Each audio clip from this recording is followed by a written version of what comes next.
Vertebrates are animals with backbones.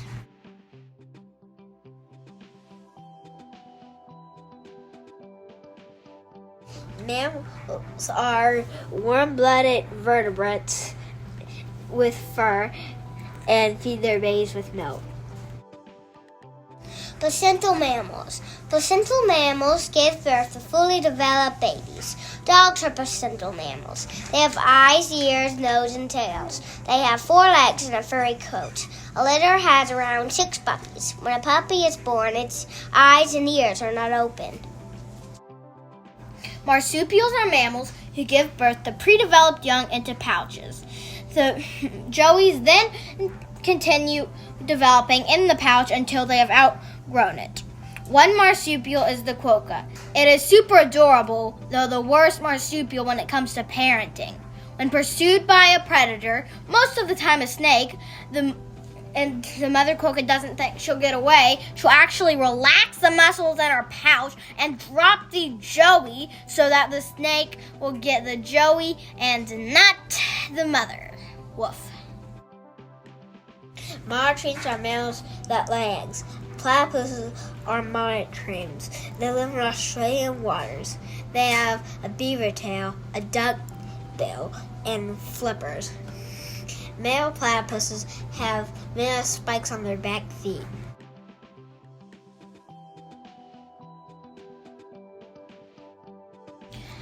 Amphibians have slimy skin and reptiles have scaly skin. Both the reptiles and the amphibians have venomous species.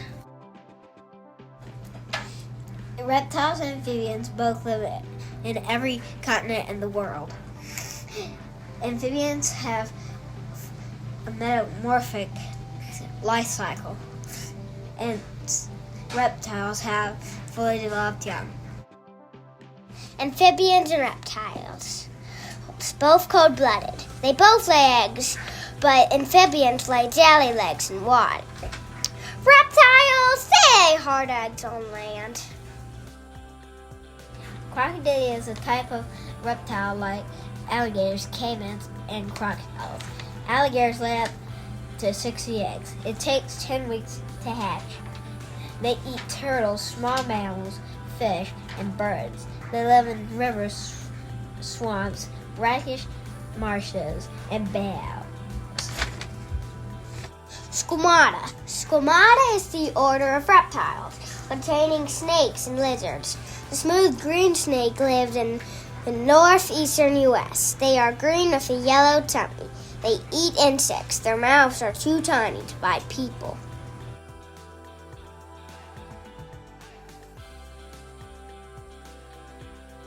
Fish are vertebrates. They live in water and they have fins and scales.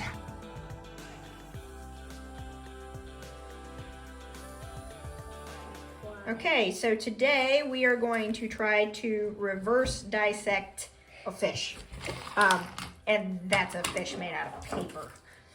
Okay, so our first thing is we have the fish body. And of course on the outside here, Kate, what do we have? We have the scales. And what do we have on the inside of a Guts. fish? Yes, but when you open up a fish, you have the scales on the outside, and the inside's made out of Bones. Muscle. There we are. And bones. These are bones. And then I tried to draw like muscle lines there. Okay. So if we look at the outside of what's eventually going to be our fish. Low battery. Toilet. Okay. Okay. We have this here, and this is called, I wrote it on here so I wouldn't forget, the operculum. What does that do, Kate? Do you know what that is? You don't remember? All right, Erin, you tell me, baby. It protects the gills. It protects the gills. And so we open up here and we have our gills. Ooh, Mom. All right. Nice.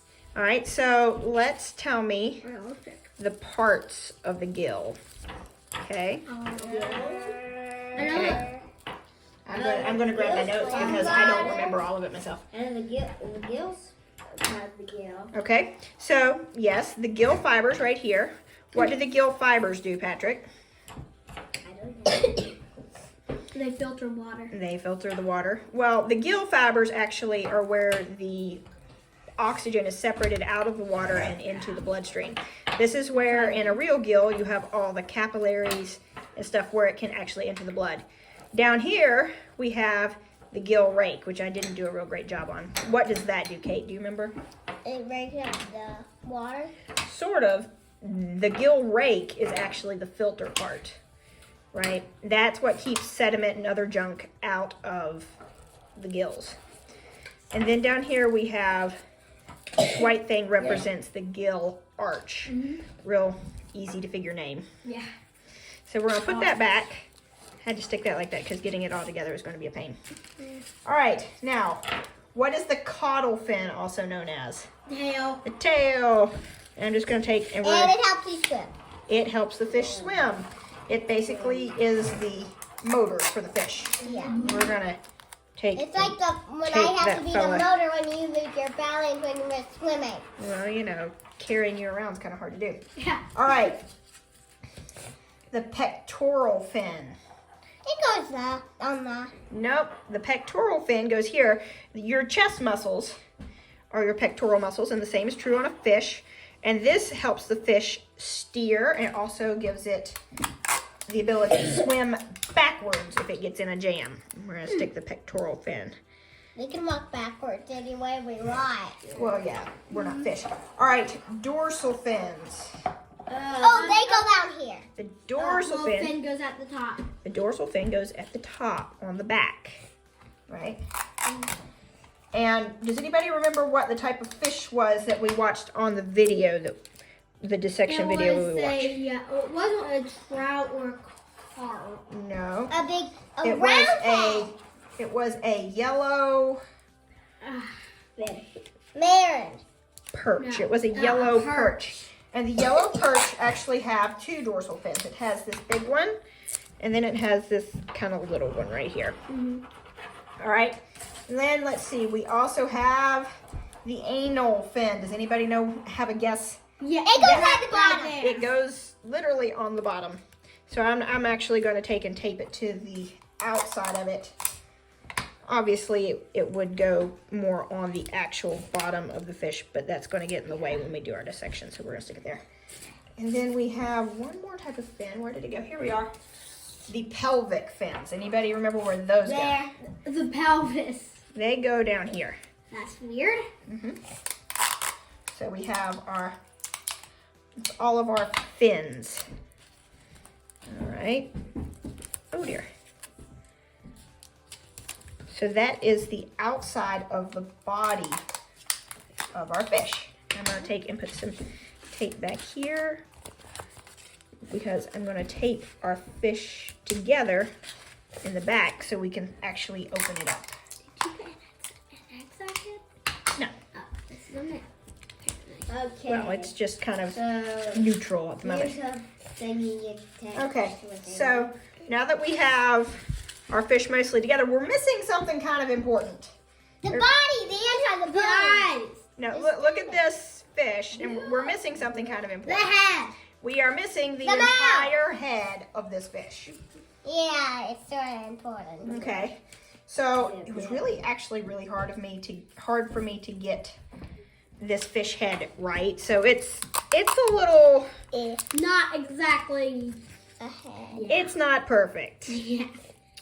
So, Let's just try. but here we have the head of the fish, and I'm actually going to tape it together on the bottom Looks okay. so that we can open it up on the top in a minute to stick the brain in. Which is just a little seed. All right. So, let's talk about fish eyes. Does anybody remember the parts of the fish eye? The lens, the pupil, The eye. and The eye. The retina. the retina. Okay, so first, a fish eye is actually kind of hollow and clear like this, like the actual outside of the eye. And inside of the eye is a clear marble thing, and that is actually the pupil. In the back is a lens, and then so small that you're not really able to see it is the retina. Now, this is all connected to the optic nerve, which right here, this is fishing line. Irony there. And so the optic nerve goes from the eye. To the point. And it goes into the fish's head, which is really hard to do through the camera. So here we have the fish's eyeball on the fish head. Eyeball. And that bead's not going to stick real good, but here we have it. And it actually runs through the fish's little pea brain. Pea-sized the brain. Now, there are, in a real fish, obviously, you have two eyes, and so you have two optic nerves. This one, we just did the one eye because that was trouble enough. Yeah. All right, and then running out of the back of the brain is the fish's neural column. Mom, you missing this? And the neural column actually runs down the back of the fish. Neurological. It's kind of, well, it runs through the spinal cord. So here we have our fish, his head, his brain. Yeah! Where's the brain? Where's the brain? I think he's dead And then because I can connected- see it. In there that you really can't see is the spinal column. Okay, so I'm actually going to go ahead and tape his eyeball where it needs to be and tape the head closed. Oh dear. That's pretty bad.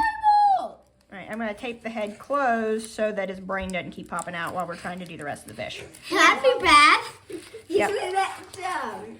And we're going to go ahead and tape him together here, tape his head to the rest of the body. There we go. We're going to tape the other side. Ow. So we kind of look like a fish. I did not draw scales on both sides of this fish because I got a hand cramp. All right. So on the long, when you take and dissect a fish, when you finally get down to the very back of the fish, running along the backboard, or the backbone, not backboard, running along the backbone, you see a really little red line. Does anybody remember what that is? The heart. Not the heart. The heart is a heart. This is just a little red line that runs along the backbone. The heart ain't a fart. Oh, it's some sort of muscle. Nope. This filters the blood. One of the things that filters the blood. Kidney. It's the kidney. Right. And then covering the kidney is this little sac of air. The air bladder. And Kate, what exactly does the air bladder do? It's just basically it fills up with water and it goes and the fish goes up to the top. It doesn't fill up with water. It fills up with air. Yeah, So the air. fish can float on top of the water. And when it gets out of air, it goes down to the bottom. Okay. Now, this we have, here's a hint, it has two chambers and it's Heart. It's the heart. It's a little triangular shape, and it goes all the way down up in here. It's almost, when I watched the video, it was almost in the fish's head. So it's all the way up inside. In real life, a fish's heart is red. So Well, yes, Don't I be only had so confused, many folks. colors of Play-Doh, so. I'm aware. All right, and this is my model of the fish's digestive tract. Okay? That works. So I'm going to stick it in here, and you guys kind of give me the parts. So what is the part that goes all the way to the fish's mouth and allows the fish to bring in food? Esophagus. The esophagus. The kidney does not have anything to do with food. Patrick, after the fish eats the food and sticks it down the esophagus, where does it go? The butt. Where does the food go to digest? The digestive system. It goes to the stomach and then to... Fantastic. And fish have two types of intestines. Aaron, just like us, do you know what they're called? We have... Digestive. Large and small. So we have the large intestine, which is what actually leads to the butt, and then we have the small intestine, which is actually where a lot of digestion takes care of. All right, now, one last thing. one last thing. Surrounding all of the digestive organs is a very important organ that actually helps the digestion and helps filter food and stuff like that. The liver, that's right. And so that's this little piece of Play-Doh. And so I think this kind of does look like the insides of a fish if they pipe cleaners and plastic bags. What do you think? Yeah. Yeah, it looks pretty much like All right, so we're going to close our fish back up. And tape them up, tape them up, tape them up. We don't want them to be dead. Tape them up and make them a tape. All right, and this ends our reverse dissection. We're going to demonstrate how fish gills work. This is coffee in water. But basically the idea is this is going to stand in for the oxygen molecules in water. Patrick, you're in the way. Stop that. Thank you. All right.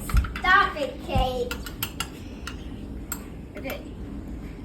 So we have our water with coffee to represent the oxygen molecules. And what we're going to do... Technically, it's coffee now. No, it's not, because the coffee is not dissolved in it. It's not instant coffee. Okay, so what we're going to do, this is what happens when a fish takes water into its body. The water gets passed over the gills and out into the puddle of water wherever the fish is living. Did you have to make it look like something gross? So the gills act like a filter, and they actually trap the oxygen, in this case the coffee grounds, and then the oxygen is distributed through the body in the bloodstream by the capillaries in the gills.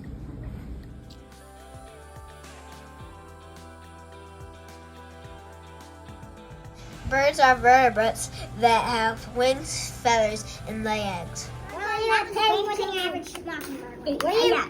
Will you attend to the birdie's funeral? So the birds, I think really the big fail is more of the balance. And what they're made of. Mm-hmm. Yeah, so these are just paper, and they're not really even. And I think trying to balance them was our big downfall. But at the very least, these 3 tubes of regular paper were able to hold up a bowl, a bag of cereal, a binder, a math book, a notebook, And an apple. and an apple for a few seconds. Oh, poor apple.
Downy feathers are the small, fluffy feathers of a bird.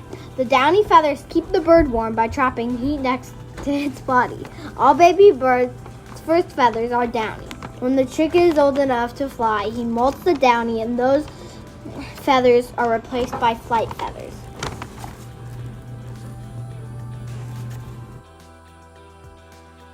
Contour feathers give the bird shape and a waterproof covering over the downy feathers. Wing feathers. Wing feathers have barbules. The barbules keep the feathers together. The feathers help the bird fly.